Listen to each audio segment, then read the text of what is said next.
માસ્ટર્સમાં Sundaram mutual ફંડના MD અને CEO Sunil Subramaniam साथ આપણે बातचीत કરી રહ્યા છીએ। सुनील जी, जैसे आप फंड की हमने जैसे बात की, हमने देखा कि एक रिकॉर्ड 11,005 करोड़ का नवंबर मंथ में एक एसआईपी रूट से म्यूचुअल फंड में इन्फ्लो आया है। आप उसे कैसे देख रहे हैं? क्या अभी जो डायरेक्ट इक्विटी पार्टिसिपेशन था वहाँ इसकी वजह से कुछ अफेक्ट होगा? क्योंकि पहले हमने देखा था कि पूरा इक्विटी मार्केट में डायरेक्टली इन्वेस्ट हो रहा था। अभी लोग इन्वेस्टर वापस म्यूचुअल फंड का एक रूट अपना रहे हैं। कैसे आप देख रहे हैं? और जो इन्फ्लो आ रहा है वो कौन सी कैटेगरी ऑफ फंड्स में आ रहा है?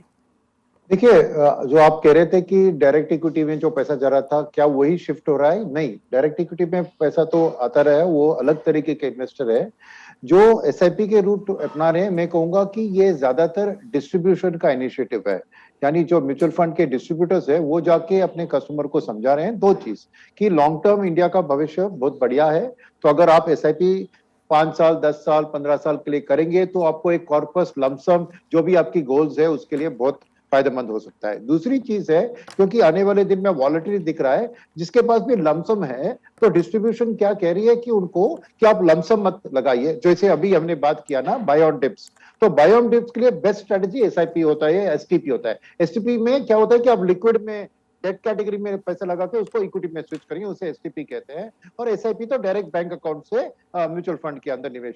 तो ये कंपोनेंट यानी स्टैगर्ड इन्वेस्टमेंट प्रोग्राम, एसआईपी को मैं वैसे भी बताऊंगा कि ये स्टैगर्ड इन्वेस्टमेंट प्रोग्राम है। ये आपके मार्केट की हालत के लिए बहुत सही तरीका है, और ये ही हम निवेशकों को एमसी की तौर से, डिस्ट्रीब्यूटर की तौर से यही चीज हम बता रहे हैं उनको, और वो भी उसको अपना रहे हैं, क्योंकि उनकी पास्ट रिटर्न जो एसआईपी में उन्होंने किया था पिछले 1.5 साल 3 साल में, उसके रिटर्न्स भी अच्छे देख रहे हैं। तो ज्यादातर वो अभी अपना एसआईपी को इंक्रीज कर रहे हैं।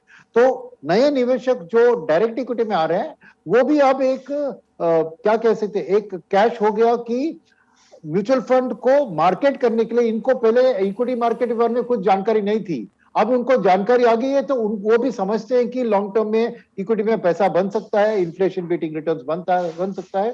तो उसको टैप करके वहां से भी थोड़े कस्टमर को म्यूचुअल फंड इंडस्ट्री में हम ला रहे हैं। मगर ऐसा नहीं कि डायरेक्ट इक्विटी का फ्लो स्टॉप हुआ है, डायरेक्ट इक्विटी में भी new first time investors demat account की कनेक्शन देखिए अब बहुत बढ़ गया है।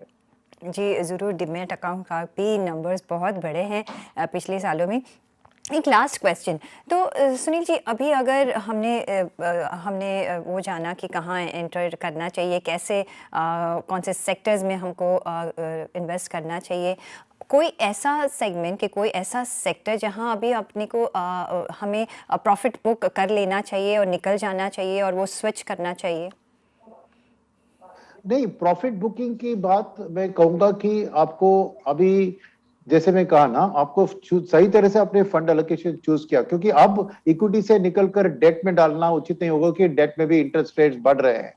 और दूसरी बात यह है कि फंड के अंदर आपने किया, जैसे बैलेंस एडवांटेज कैटेगरी में कहा, वो इक्विटी डेट को एडजस्ट कर सकते हैं, पर आपको इक्विटी का टैक्सेशन रहता है। तो मैं प्रॉफिट बुकिंग के लिए यही कहूंगा कि अगर आपका रनअप बहुत हुआ है, बहुत प्रॉफिट हुआ है, तो आप बैलेंस एडवांटेज ऐसी कैटेगरी में शिफ्ट करें ताकि फंड मैनेजर आपको इक्विटी एलोकेशन वापस बढ़ा सके। तो अगर pure large cap, pure mid cap, pure small cap ने अपने निवेश किया हो और आप उसको अभी आपको डर है कि वॉलेटिलिटी ज्यादा होने वाली है, शायद इक्विटी से मेरे को थोड़ी देर निकालना है फिर वापस आना है, तो मैं कहूंगा कि बैलेंस एडवांटेज अच्छी कैटेगरी है। और दूसरी कैटेगरी है इक्विटी सेविंग्स फंड, ये भी एक अच्छा कैटेगरी जो कंजर्वेटिव इन्वेस्टर्स के लिए इक्विटी टैक्सेशन दिलवाता है, at the same time volatility से बहुत प्रोटेक्शन दिलवाता है।